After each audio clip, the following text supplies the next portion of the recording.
What's good, y'all? Well, Squad Chris. So check this out.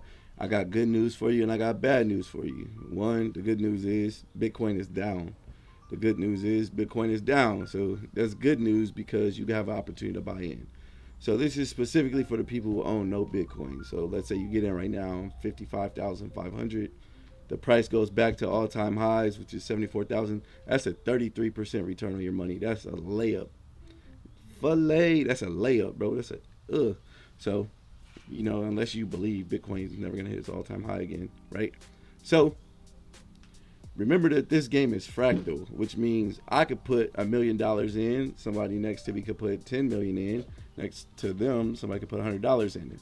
If Bitcoin moves 30%, your money moves 30%. Now I use Bitcoin like a savings account, right? It's not a trade. It's not an investment. That's how I'm saving my money. When I get paid, I save my money in Bitcoin, right?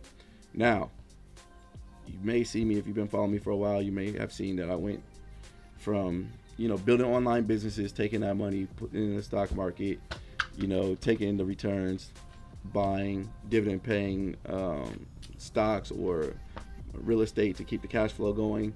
So I'm going through this whole journey and I'm just, consistently on the hustle to make more money, right? And then one day I stop and I think like, damn, we're such in a rush to make more money and make more money and make more money, and we never stop to think what is money. Because I've made a decent amount of money in my life and I still feel like I gotta keep going, and that's because the money is ice cubes basically, right? Basically you're getting paid in ice cubes, right? So when I realized that, then I realized, okay, what's the solution? Solution is Bitcoin. So for the people who overlook what I say about Bitcoin or what other people say about Bitcoin, it's because you don't understand the problem. If you understand the problem, you would value the solution more. Right, son? Say what's up. Go! Let me see, kick another goal. Okay. So, in order to value the solution, you have to come. In order to understand or value the solution, you have to understand the problem. So, the problem is inflation. Now, everybody in the world is subjected to inflation. Okay? Everybody in the world is subjected to inflation. Why is that? Because our money used to be backed by gold, right? So the way that it worked a long time ago is that the US dollar was backed by gold, and then all the other currencies in the world was backed by the US dollar. In 1971, we go away from that. So now we have an unbacked US dollar, and all these other currencies are still pegged to the dollar. So if your money's not backed by anything, you can just create unlimited amounts of it. So that's when we start seeing the problem with inflation is after the 70s, right? So if your money's backed by gold and you want more money, you got to go get more gold, which means you need to go trade and be productive with other countries, with other people, with other countries, or other companies, or you got to go to war and take their shit, But if it's not backed by dollars, and you could just, by gold, you could just print as much as you want to. So the more money that goes into the ecosystem, the more money that they print or that they borrow into existence, then the less value your money has. Say what's up, Seven. What's up? What's your name? My name is Seven. Seven what? Seven Johnson. And how old are you? Where you going? I'm playing. Okay. All right, go play. Okay, so the more money that's in the ecosystem, the less valuable your dollar is, right? Everybody had a Ferrari, the Ferrari wouldn't be valuable. So the goods and services in the entire economy, they rise like kind of like a sponge. They soak up all the new money in the economy, right? So over here you have the government creating more money or borrowing more money into existence, and then you have the goods and the services, all the stores, they're slowly increasing their prices to soak up all that new money in the system, right? So here's what I mean when I say money is being borrowed into existence. So imagine if I go to each of my siblings. I'm one of 7 kids, right? So for you guys who know about my watch company, 17, it's a fraction. It's a wordplay on a fraction. So anyway, so I go to my 6 siblings. I go, yo, Ash, let me hold $1 million. Yo, Juice, let me hold $1 million. E, let me hold $1 million. Shauna, Kim, Hannah, everybody let me hold $1 million. I'll pay back with interest.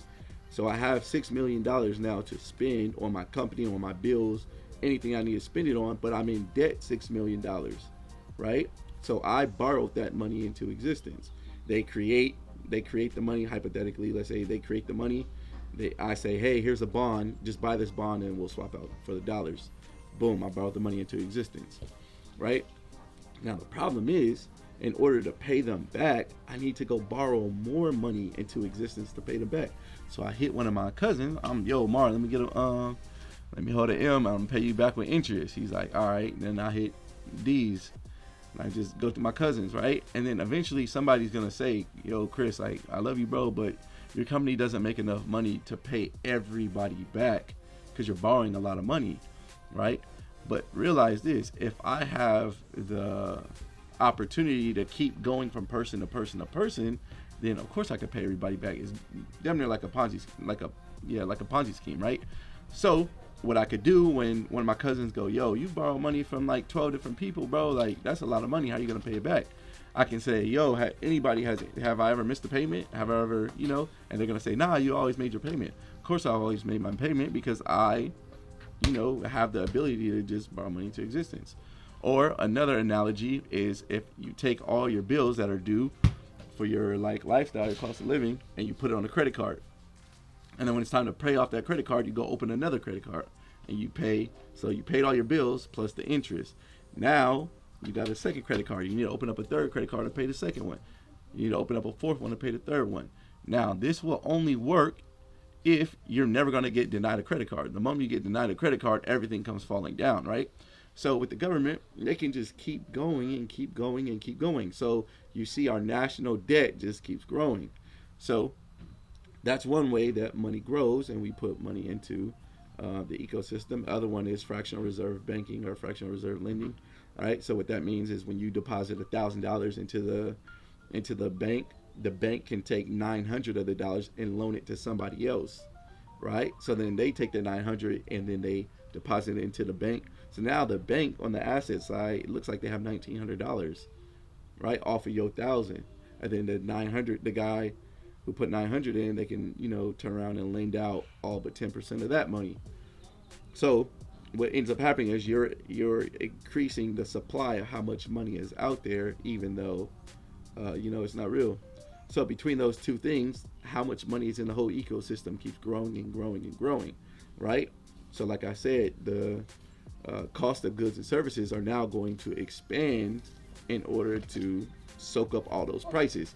So for example, let's say Rolex or Ferrari, Rolex makes a million watches every year, right? So they can price their watch to the point where maybe they have interest or demand from 5 million people, but then they can just creep up their prices a little bit until their 5 million becomes, they got 1 million people who want the watch and can afford it. Now, if every single customer who is interested suddenly has 30% more money, so everybody has 30% more money, they can just raise their prices a little bit. But the potato farmer will do the same thing. The car dealership will do the same thing. Walmart will do the same thing. McDonald's will do the same thing. So us, the everyday person that needs to buy these goods and services to stay afloat, our cost of living is going up year after year after year because the government is going deeper and deeper into debt. Now, every time something major in the economy happens and we have to print off a lot of money at once, we'll see inflation rise way faster. So in the last 2024, so in the last 24 years, we had 9/11 because that kicked off 2 wars. We had the financial crisis of '08, right? So then we had to bail out banks and all that stuff. And then we also had COVID. So we had to print off a bunch of money to keep all these businesses and stuff afloat. Hey, 7. Okay. I'm almost finished, and then we're going to play, okay? When I'm finished, we're going to play together. All right. So those 3 major events, we have to print off so much money. Right now, look at the cost of living. Compare the cost of living from the 1990s until now. It's a different ball game because we have so much more money in the ecosystem. So not only do the cost of goods and services go up, but also the cost of assets go up, right? Because if all this new money hits the ecosystem, some people aren't just going to get their money and go spend it. They're going to pay their bills. They're going to do what they got to do. But now they have excess money and they need a place to store it, right? They need a place to store it. Where are they going to store it? Stock market, real estate, right? Those are the two most common places. Some people even buy, commodities like gold and silver. So if all this new money that's coming into the system ends up in the stock market or ends up in real estate, then the price of the assets are artificially going up, right? They're not going up because these companies are getting better, because this iPhone's drastically better than that iPhone. They're just going up because there's more money out in the ecosystem for people to invest into Apple shares, right?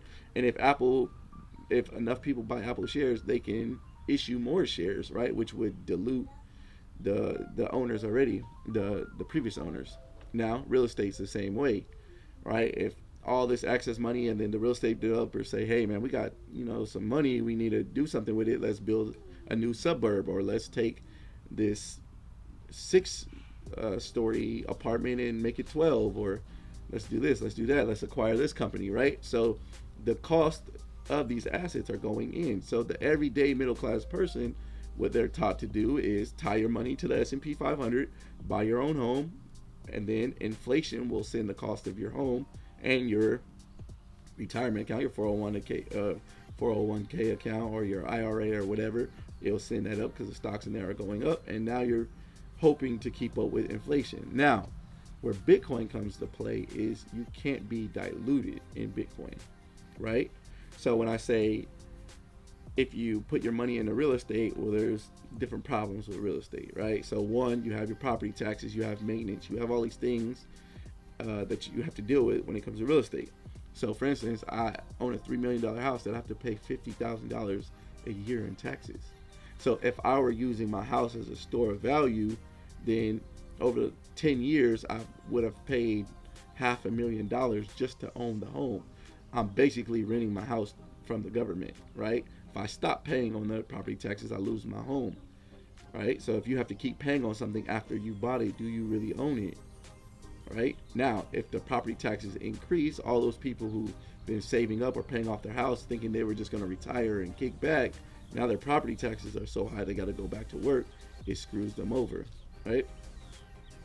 The stock market, right? People, you could put your money in the stocks. You put your money into the S&P 500, and then these companies can issue more stocks, but they also have leakage, or they also have their own risk, right? So what if there's a tariff put in importing Chinese products, right? And now the tariff is, I don't know, a 20% import fee or something. Now the cost of these products go up 20%. Consumers say, hey, I'm not shopping with them anymore.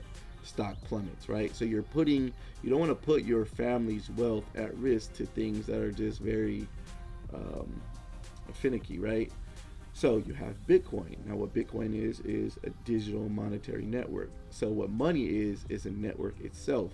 So what I mean by that is money, everybody who uses the same money, let's say everybody who uses a dollar, we're all on the same network, and we can use this dollar to exchange goods and services, right? So if somebody, I don't know, made shoes and I make clothes, we can swap, right? So that's bartering. But what if I make clothes and the guy that makes shoes doesn't want shoes? What if he wants watermelon? Well, it's just best for us to have some type of money where we can, hey, I'm gonna give you money, you can go take that money to the marketplace and go do whatever. Okay, so the problem with the network when it comes to like currencies that governments control is that you can be diluted. The network itself can be diluted, right? So if somebody told you, yo, bro, I got $10,000. Is that a lot of money or a little money, right? Well, first you need to know that's 10,000 out of how much. Because if you have $10,000 out of $100,000, you have a lot of money. So if all the money in the world was 100 grand and you had 10,000 of it, you're very, very, very wealthy. But let's say all the money in the world is like 2 quadrillion and you have 10 grand, you don't have any money, right? So your money is really a fraction. Now let's go back to this theory where you have 10,000 out of 100,000.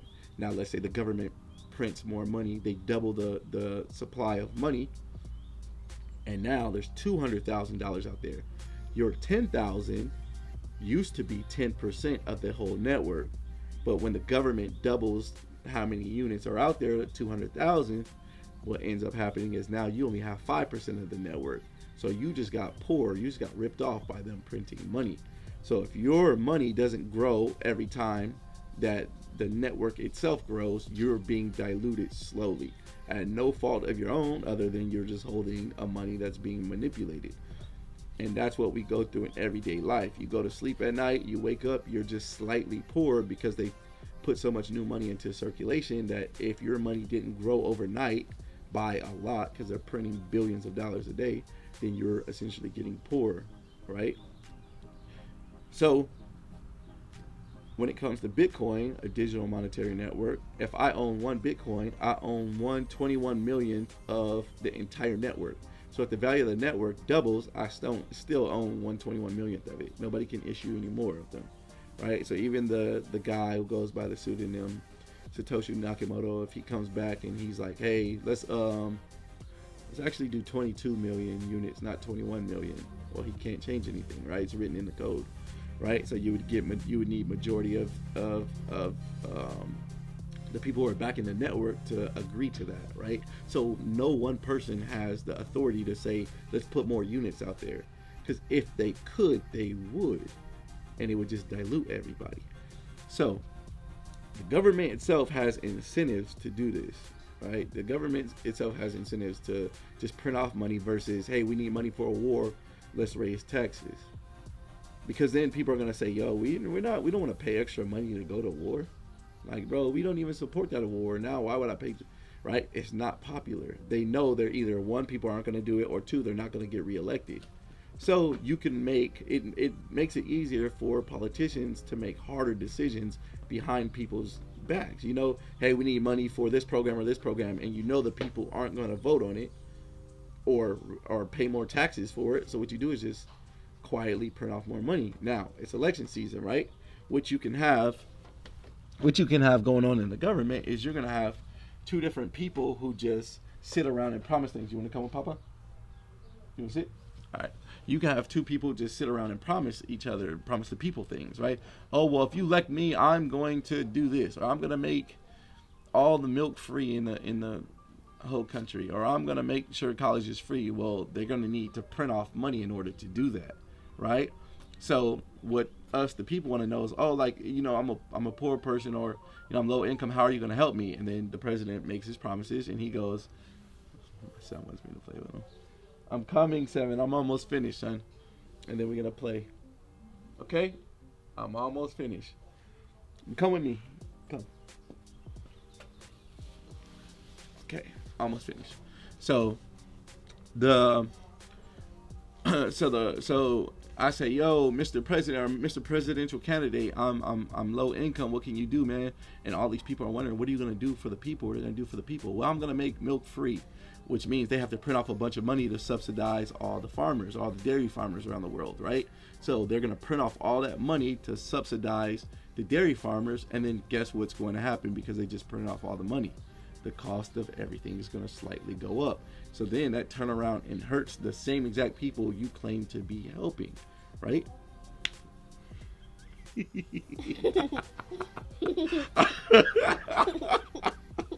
You you slap yourself.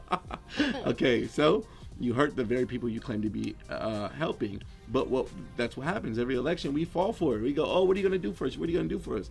The answer is they're going to promise a bunch of nothing. They're going to print off a bunch of money, and they're going to hurt people, right? They're going to hurt everybody. So right wing, left wing, it's the same bird, right? They have to print money to stay afloat. So I store my money in Bitcoin. I see Bitcoin as, like, you know, my savings account, because I can't be diluted. Nobody can wake up tomorrow and say, hey, we made more Bitcoin, so your Bitcoin holdings are going down. Or nobody can, you know, like, you can't manipulate the system the way you can if you're holding dollars, because it's not about how many units you have, right? So like if I say, hey, do you want 100,000 Zimbabwe dollars, or do you want 100 US dollars? You're gonna say, give me the 100 US dollars, right? Even though the Zimbabwe dollars, there's a higher number, but it's about purchasing power. So this is all about storing your purchasing power. When you get up and go to work every day, let's say you agree to work for, to make math easy, $100 an hour, right? But imagine you get up and go to work for $100 an hour, but the prices of everything in the store is growing and growing and growing. And let's say over a decade, everything gets 50% higher. Now your $100 an hour feels like $50 an hour. And then you go to your employer and say, yo, can I get a pay raise? And they're like, well, you're not doing anything extra. You're not doing 50% more work. And you're like, yeah, I know, but everything's getting expensive outside. So this is how we end up being hurt as, everyday people. So kind of a long rant on why I like Bitcoin and, what the problem and the solution is. But we'll do more of these, man. All right, Seven, say peace out. Peace out. We the Johnson boys and we out. We the Johnson boy. Hey. Do this one. Show me your Fortnite dance. Go, hold on. Stand up. Y'all, peep Seven's footwork. Peep the footwork. Come right here. Show me the footwork, son.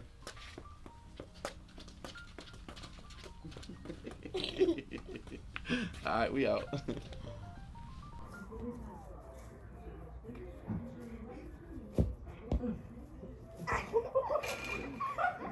Bye-bye. Go!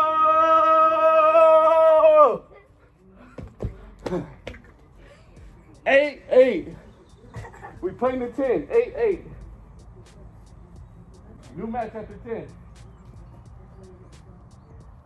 Well, I get out here like a DB, right? Let's go.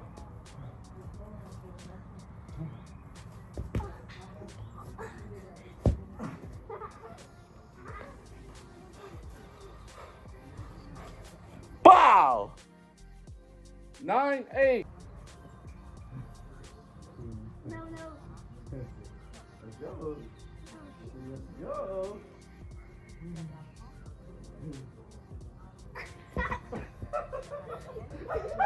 Go! Go! Wow! Okay, new match. I won. 0-0. Oh, Well, 1-0.